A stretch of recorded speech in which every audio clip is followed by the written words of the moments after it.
Três dicas para quem estuda arquitetura, engenharia civil, edificações. Três dicas fundamentais para você entrar para fazer um estágio no primeiro ano. Quanto mais rápido, melhor, hein? Quanto mais rápido, melhor. A primeira dica é uma dica, cara, bem direta. É o seguinte: ou você entra de cabeça para arrumar um estágio, e eu vejo muitas pessoas trabalhando em outro local e falam assim, pô, como é que eu vou pagar a faculdade? É o seguinte, você tem que se decidir, né? Abrir mão de algumas coisas e ir para cima, tá? E batalhar esse estágio. Quanto mais você está dentro da área, ok? Melhor. Ah, mas que área? Independente se você já escolheu uma área que você vai seguir, por exemplo, na arquitetura, escolhi interiores, escolhi, sei lá, edificações, né, no bruto ali, né, fazendo obras e tal. Cara, vai para cima.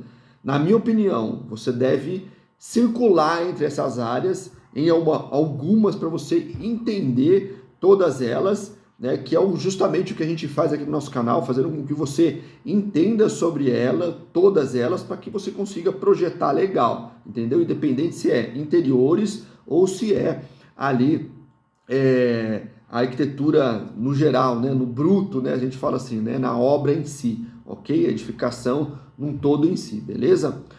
A segunda dica é o seguinte, ó, isso daqui, ó, livrão na mão, tá? Esse é de um grande arquiteto aqui que eu adoro, eu sou aqui do ABC Paulista, e esse cara que faz obras fantásticas aqui, né? Na verdade, né, os filhos dele agora que segue, né, o André Bonfim, né, o Jorge Bonfim é o mestre aqui, o pai.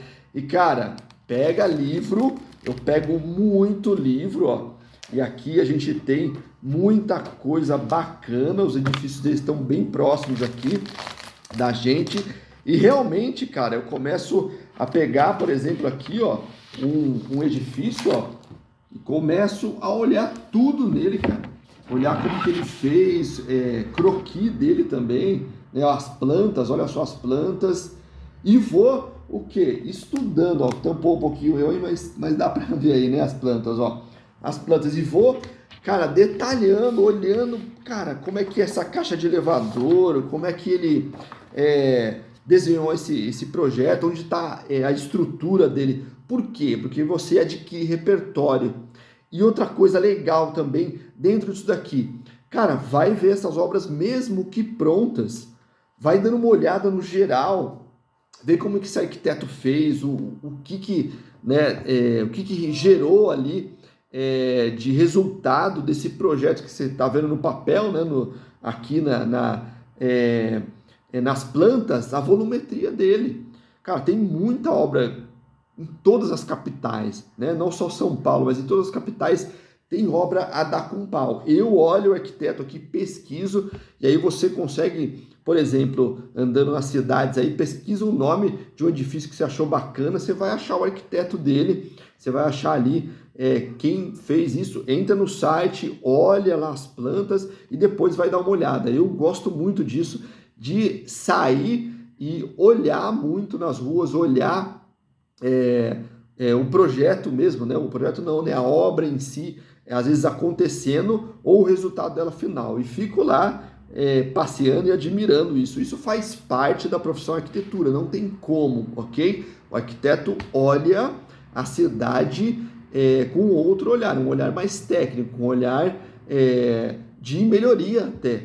Né? Ele vai olhando, vai passeando pela rua e fala, pô, podia ser assim, né? Essa via ou esse prédio, né, poderia ter dado uma abertura maior para a cidade, etc. É isso mesmo, é assim que funciona. Terceira dica fundamental, cola num cara de experiência aí. Exatamente foi isso que eu fiz. Por isso que eu abri mão do que eu estava fazendo. Eu trabalhava, né, só para você ter uma ideia, numa serralheria, e falei, cara, eu preciso partir. E aí o que acontece? Comecei a acompanhar um cara durante o final de semana em obras. Em obras do quê? Ele fazia obras para banco, né? Caixa Econômica Federal, Itaú. Cara, me meti nesse meio aí, fui com ele e ele falou assim, ele falava assim, ó, te encontro na estação X, você vai ter que estar lá a tal hora, porque eu não posso atrasar na hora que eu chego na obra e eu vou passar nessa obra e mais em 3 obras.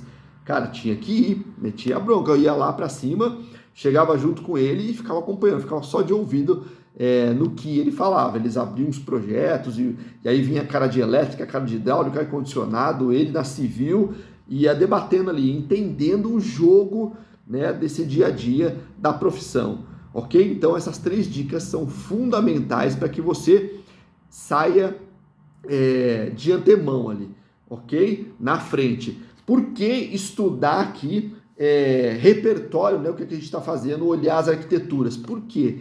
Você vai, quando conversar com o arquiteto ali ou o engenheiro, você vai ter diálogo com ele. Por quê? Você viu o projeto, você viu também obras, né? Você participou de obras, você teve contato com a obra, então isso te traz o que a gente chama de repertório, ok? De papo mesmo com outro profissional, entendeu? Mesmo que você não tenha experiência, mas você consiga ali conversar, né, com os arquitetos, com os engenheiros, de tete a tete, você está falando a mesma língua que ele, entendeu? Então você não fica ali no monólogo, ele só te perguntando, ok? Vou te dar mais uma outra dica aqui, fundamental, que é a 4ª dica, beleza?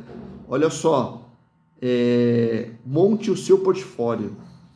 Montar o meu portfólio, como assim? Não tenho obra? Eu não fiz obra nenhuma ainda, não executei, não projetei nada. Como assim? Pega a sua casa e redesenha. Pega uma casa aí do seu amigo que você acha legal, redesenha, faz um projeto de reforma, né? Apresenta para eles esse projeto de reforma. Ou até mesmo, sabe o que eu fazia muito? Redesenhava projetos que eu conhecia. Olha só o que eu fazia, o que eu levava nas entrevistas de arquitetura. Eu levava os projetos que eu fazia durante o curso, residências, prédios, museus, né? A gente tinha a disciplina de projeto ali, eu levava tudo isso. Levava essa avaliação e levava de onde eu pegava a referência. É isso que os arquitetos querem te ouvir, não vai querer a sua prática. Por quê? Até porque a sua prática ainda, você não exerce a profissão, né? Você não está naquele dia a dia. Porém, você tem o repertório para conversar com eles, sacou? E monta mesmo as folhas, monta a prancha, vai com o canudão lá mesmo e mostra para eles, cara, abre o desenho, ó, esse aqui é o desenho que eu fiz de uma reforma e ampliação, tenta chegar ali em resultados no sentido de orçamento de obra e vai evoluindo isso, tá? Usa o seu Instagram aí para alguma coisa, vai filmando essas filmagens que eu faço aí, exatamente isso. É repertório, para vocês entenderem, né? Eu olho ali o estudo que eu estou fazendo e é justamente isso. Olha esse estudo, né? Faz os apontamentos, olha por que aquele arquiteto fez tal coisa e tal, e monta para você aí esse catálogo dentro do seu Instagram. Usa ele para alguma coisa, não só para besteira, ok? Essas são as dicas de hoje aí para você aí que estuda arquitetura, engenharia e edificações, beleza? Um grande abraço, compartilhe, deixe seu like, plataforma matriz no YouTube, TikTok e também no Instagram. Um grande abraço, fique com Deus.